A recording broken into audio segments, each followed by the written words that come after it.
Ini sama ownernya sudah senyap. Ini sudah 6 bulan ini, sudah 6 bengkel nggak ketemu penyakitnya ini. ya, luar biasa. Luar biasa. Ada yang sudah suruh ganti ball joint, rack end-nya juga tak ganti sudah. Semua itu. Karet stabilizer belakang itu juga tak ganti. Ketemu nggak ketemu apa penyakitnya itu ya. Bengkel itu ya diagnosanya ya macam-macam lah. Cuma feeling saya itu pasti di kaki-kaki bagian rem. Ya. Makanya saya kebetulan pas di Pati ya ada searching bengkel ya kan. Ya. Google ketemu owner bengkelnya juga bagus. Reviewnya juga bagus. Ya, terima kasih. Ya, akhirnya ya dicek secara mendalam lah. Karena kemarin beberapa pengalaman kalau habis dari bengkel belum sampai rumah itu kumat lagi kaki-kaki. Oke. Tapi nantilah ini karena waktu yang terbatas, next time mungkin mau kita cek lagi lah ya kan? Oke, siap. Yang lain-lain. Oke. Habis ganti kampas rem juga ya Om ya. Kampas rem belakang tadi kita benerin karena pemasangannya kurang tepat. Kebalik Karena karena pernah di servis itu sebelum kesini itu dibongkar semua, mungkin pemasangannya yang tidak pas, rem kan bunyi jadi. Oke, ini untuk keluhan yang tadi sudah teratasi ya Om ya. Teratasi. Oke. Mungkin next ya ada beberapa yang masih nanti next lah selanjutnya. Oke, siap. Udah punya kontaknya, nanti tinggal calling-calling ya Om ya. Oke, terima kasih atas testimoninya. Kita lembur sampai jam 6 ini, jam 6 lebih.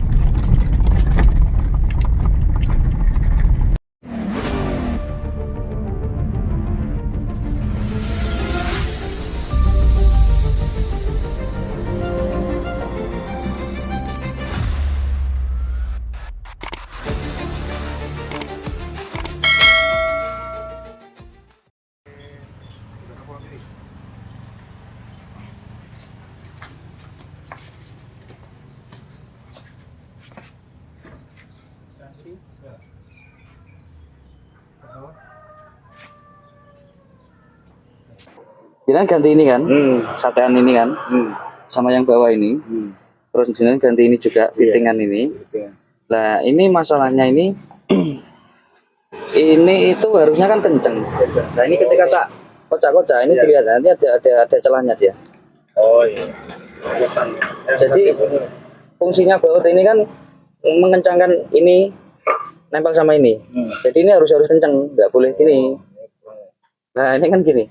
Oh iya. Nah ini masalahnya bautnya ini kendor, masangnya miring, dipaksa jadi nggak difullkan, nggak dikencengi sampai full. Akibatnya ini kendor. Lah nek bautnya ini nggak miring masangnya, mungkin ini udah lepas Om. Nah, ini Keluar memang di sebelah sini, di area ini sampai ke belakang kan. Ya. Nah nanti yang sana juga dicek. Yang jelas ini temuan ini harus dibenerin dulu, nanti jenengan.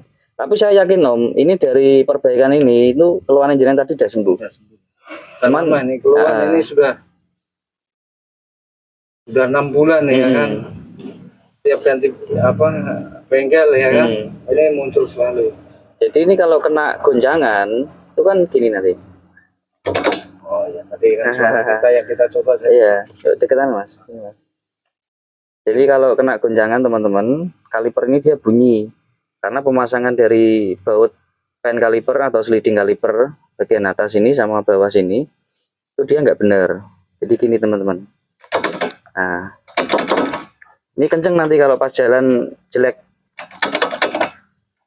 Nah, terus kemarin kalau belakang itu terkait rem tangan itu udah di setel. Ya kan? Terakhir ya kan. setel ya kan, tapi jadi kayak tadi kurang responsif. Nah, terus setelah diputar kan itu apa seret kan nggak lancar kan. Ya, itu juga harus Nah, saya kemarin minta setel rem tangan juga di situ. Iya. Mungkin dari situ. Kita lihat. Oke, kita cek, kita servis sekalian Om ya. Iya. Ya sahabat, ini ada abnormality pada sistem rem ya, mobil unit Innova. Ini remnya yang sebelah kanan belakang ini seret. Ya seret. Jadi nggak bisa ngelitir. Seret. Coba kita bandingkan dengan yang sebelah kiri.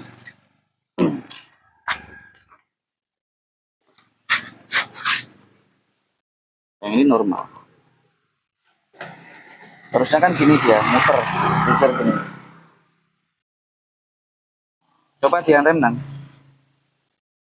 Kita akan cek fungsi remnya ya.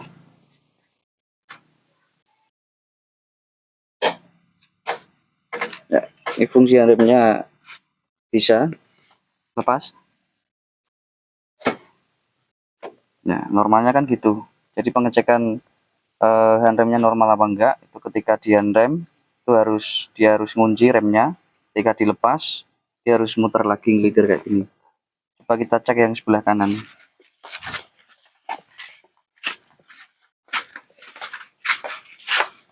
Di posisi handrem terlepas ya. Coba handrem Gus. Nah, ini di handrem ini dia bisa ngunci.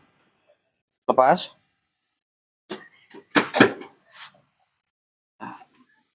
Ikan seret. Coba gini, biasanya kabel handrem itu dia setengah macet juga bisa. Biasanya kalau dia setengah macet itu kita goyang-goyangkan kabelnya gini, itu dia nanti akan ngefek.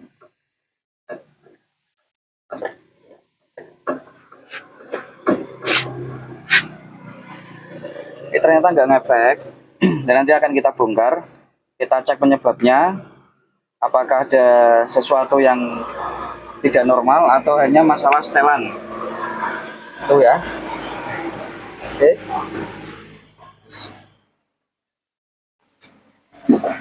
Jadi teman-teman ya, servis rem belakang itu teorinya gini, kita setel dulu remnya sebelum kita setel rem tangan. Kita setel dulu remnya itu yang pas, sesuai dengan setelan yang standar. Dan nanti baru kita cek rem tangan. Kalau rem tangan nanti dia ikutan jadi apa standar kliknya, itu nggak perlu kita setel. Cuman kalau yang bagian rem tangannya itu masih terlalu tinggi atau terlalu cekak atau terlalu pendek ya, itu baru kita setel. Cuman kalau sudah pas ya nggak perlu. Jadi teorinya itu nyetelin ini dulu, ngepasin ini dulu, baru kita ngecek rem tangannya.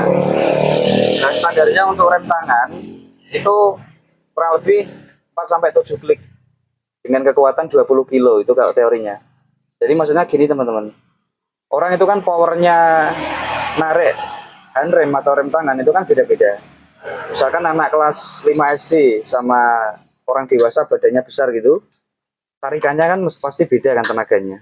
Nah makanya itu dibikin satuan dengan gaya kurang lebih 20 kilo. Jadi kita anggap kita tarik sebesar 20 kilo itu 4-7 klik. Nah nanti kalau kita sudah terbiasa main feeling ya, kita tahu kira-kira tarikan segini, ini handrem itu terlalu tinggi apa terlalu pendek gitu. Oke ya, kita lanjutkan. Itu bisa disut lagi mas itu.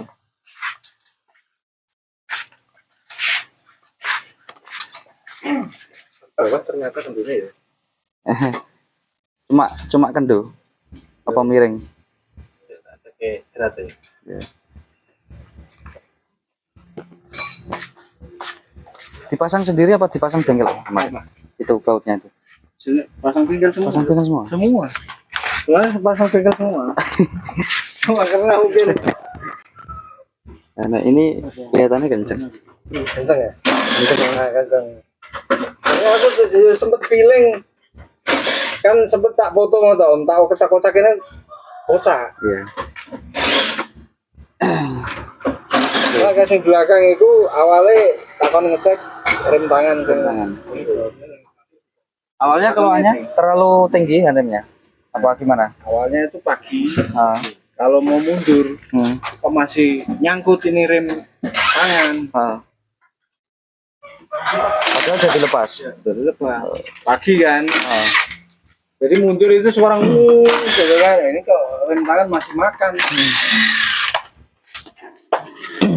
Berarti cuma di setel, nggak ada penggantian apa-apa ya pas itu ya? Karena nanti dicek kabelnya, kabel rem. Ini bekas ini penggantian Bos. Cuma ini beda alur. Hmm. Ini. Ini ya. Ini kan tadi ya yang ini yang atas. Ganti. Ini alur beratnya beda. Ini halus, ini kasar. Beratnya. Jadi buat biasa. Karena ini yang luar ini agak kasar, terus yang dalam halus. Beratnya.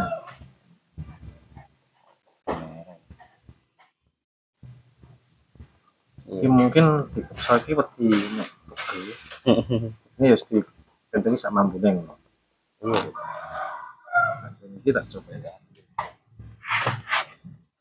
Ya, ini kan sesuatu yang nggak seharusnya tapi dipaksakan teman-teman. Jadi biasanya itu baut untuk slide pin kaliper, namanya slide pin ya. Slide pin kaliper itu dia bautnya khusus, threadnya tuh halus teman-teman. Ya ini. Nah ini dikasih thread yang biasa, thread kasar, sedangkan ini tuh halus, pasangannya tuh harusnya yang kayak gini. Nah akhirnya kan dipaksa ini, tidak ulir dia. Nah dipaksa. Masa dia cuma bisa ngencengin maksimal segini. Ya harusnya tadi kalau sama-sama ngakal kayak gini itu sini dikasih ring Pak. Dikasih ring kan dia bisa kenceng kan antara ini sama kaliper tadi. Cuman karena nggak ada ringnya, ini ada celah, jadi menimbulkan bunyi dia. Dan bahaya juga kalau seperti ini. Ini kita sudah rusak.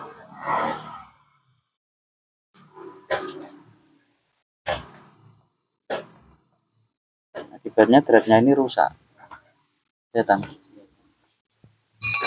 Nah, ini Yang atas. yang atas juga rusak.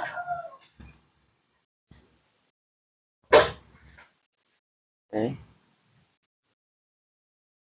Yang sebelah kiri cek sih saja.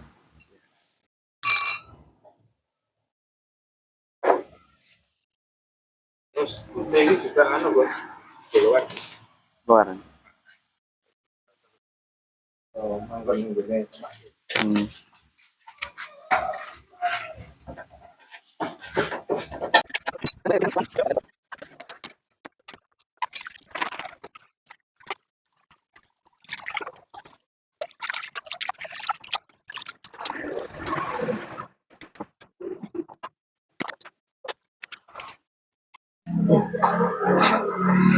Oke teman-teman, jadi ini ada temuan ya.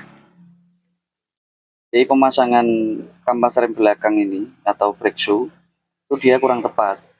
Jadi harusnya kan ada istilah leading dan trailing. Itu mungkin teman-teman bisa lihat di YouTube saya soal penggantian kampas rem belakang Toyota Innova, itu ada ya. Itu cara pemasangan kampas rem belakang Innova yang benar sesuai dengan aturan leading dan trailingnya itu. Jadi ini tuh harusnya yang sisi permukaannya ini lebar, bukan yang sempit kayak gini. Harusnya yang bagian lebar ini. Jadi kebalik ini antara kiri dengan kanan. Ini nanti kita bongkar, kita tata ulang, kita pasang yang benar sesuai dengan SOP-nya. Jadi itu pengaruh banget teman-teman. Itu. Terus untuk kabel rem ini kita rasa masih aman ya. Semoga aja nggak macet karena ini kita cek secara teknisnya dia masih berfungsi dengan baik. Coba hantem Cak. Cek nanganmu nang. Pas ya. Hantem sithik wae. Iki soteng ya. Nah, ketika dihantem ini dia bisa bergerak. Lepas. Nah, ketika dilepas pun ini dia kembali. Hantem. Nah, dia bisa bergerak, kelihatan ya. Lepas, dan lepas dia juga bisa kembali. Kita anggap untuk fungsi kabel remnya ini masih oke. Jadi nanti kita akan tata ulang remnya ini kita setel yang pas, kita pasang yang benar sesuai dengan aturan leading and trailingnya itu. Terus kita juga akan ini tata ulang rem depan tadi. Yang mana? Nah, itu juga bisa disut mas. Ini dikocak-kocak pakai obeng kecil, obeng kecil aja udah kocak. Jadi ini kita understyle untuk baut kaki-kaki, termasuk itu bushing power arm tadi yang kita temukan agak kocak. Nah ini ternyata bautnya kurang Ini juga kita temukan torsinya kurang.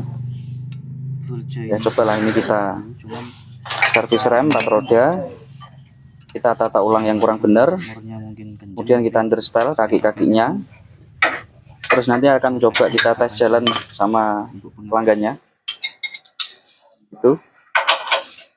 Oke, jangan kemana-mana ya, saksikan terus tayangan video dari kami, semoga bermanfaat. Sekedar berbagi pengalaman dan tutorial seputar dunia perbengkelan mobil. Jadi kita proses servis rem dan understyle. Servis rem 4 roda kita tata ulang, kita amplas.